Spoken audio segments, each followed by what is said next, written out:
दो कदम पीछे नहीं हटे हैं,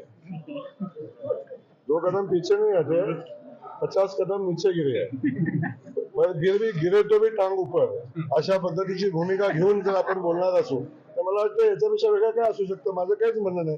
काही खूप मोठ्या पॉलिटिशियन आहेत, दिल्लीच्या राजकारणामध्ये आहेत, राहुल गांधीच्या जवळ आहेत, तिथला अभ्यास खूप चांगला आहे आणि अशी एक नेता शहराला मिळाल्या की जे दिल्लीत बसून शहरातलं काम करतात, शहराच्या सगळ्या व्यवस्थेवर लक्ष ठेवतात.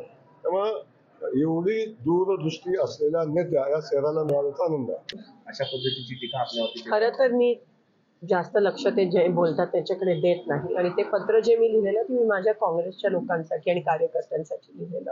आता त्यांनी ते कोणत्या अनुषंगाने वाचलं की ते मूळ काँग्रेसचेच होते म्हणून कदाचित त्यांनी ते पत्र वाचलं असावं आणि ते संधी साधू आहेत, ते तिथे बीजेपी मध्ये गेले कारण का तिकडे जास्त आमिष बीजेपीने दाखवला.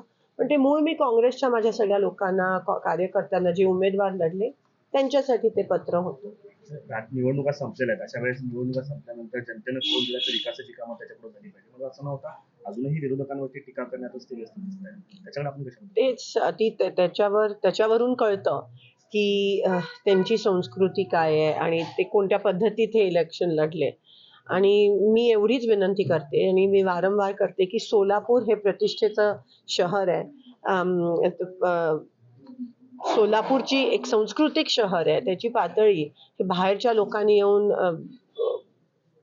कमी करण्याचा त्यांना काही अधिकार नाही आहे आणि त्यांच्याबद्दल मागे जे काही झालेलं ते उघड आहे म्हणून त्याबद्दल मी काय जास्त काँग्रेसशी होतो हे सांगण्यासाठी त्यांच्या सर्टिफिकेटची आवश्यकता नाही. त्यामुळं मी एवढंच सांगितलं की प्रणितीताईंनी आदरणीय सुशील कुमार शिंदे साहेबांनी मोठी केलेली काँग्रेस संपवण्याचं काम केलं. आयुष्यभर कष्ट करून शिंदे साहेबांनी जे कार्यकर्ते मोठे केले, जपले, सोबत घेतले, त्या कार्यकर्त्यांचं वाटोळं करण्याचं काम केलं. ज्यावेळी काँग्रेस पक्षाच्या कार्यकर्त्यांना त्यांची गरज होती तेव्हा त्यांना त्यांनी वाऱ्यावर सोडून दिलं. निवडणुकीमध्ये त्यांच्या पाठीशी ठामपणे उभं राहण्याची आवश्यकता होती तेव्हा त्यांनी त्या लोकांच्या पाठीशी उभं राहिल्या नाही.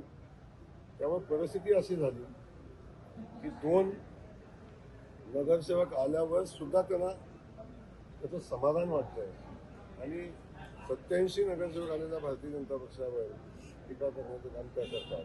त्यामुळे मी बोललो ते त्यांना लागायचं काही कारणच नाही. कारण आपण बघितलं असेल की एवढा मोठा पराभव झाल्यावर सुद्धा मग त्या मनाने स्वीकारायला पाहिजे. यापेक्षा वेगळं माझं काय मत आहे. आमदार केली गिरे तुम्ही टांग उपर अशा पद्धतीने की त्यांना कुठेतरी लागलेले आहे ते खालच्या पातळीवर टीका असं देखील सुरू होतं. काय त्याला नाही, त्यांनी पालकमंत्र्यांनी पैसे वाटले, पालकमंत्री गल्लीबोळातून फिरले, पालकमंत्र्यांच्या बद्दल खूप सन्मानाने त्या बोललेल्या आहेत. त्यामुळे माझं वाक्य लागण्यासारखंच आहे. तेव्हा आपण दुसऱ्याचा सन्मान करा, आपलाही सन्मान करतील.